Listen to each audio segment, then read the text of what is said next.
Unpopular opinion, I don't think anyone here would have navigated Bear's situation any better. I've seen this being said by some people in defense of Bear actually would have able to navigate the situation better. There is a lot of ways that Bear could have solved this problem that he made for Nikki. Because first of all, I would have never going to word the wish that way. Like a normal person, even without knowing that the One Wish Willows work, the wish would have been said like this: I wish Nikki would like me back. That's how you word the wish. But let's entertain this one. Let's say I am Bear in the movie. I have made the wish. Now Nikki is into me. We became a thing.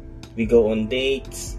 And I, Bear, sexually assaulted her. But I gained conscience and want this thing to end. Not for me but for Nikki. During the lunch break, after having a nice talk with Sarah, I would definitely notice that the sandwich is not normal and the picture with notes are ominous. Because now, I, Bear, have a brain and conscience, would go back to the shop to buy One Wish Willows, go back to work, and talk to Ian and Sarah privately. You want them both because Ian already has suspicions about the situation and will 100% back your claims. And Sarah, because she trusts me, say that I, Bear, wish for Nikki to love me more than anyone in the fucking world. And I, Bear, use a One Wish Willow for it. Explain the rules. They might suggest that I should wish it again, and I will just demonstrate that it will not work. Both Sarah and Ian will not waste any wishes because 1. You have Ian that backs your claims, and 2. Sarah trusts you enough to do things for you. And during that time, I might want to apologize to them immediately for breaking their trust and admit what I did is wrong and accept the consequences. Tada! First reverse, you might get ostracized,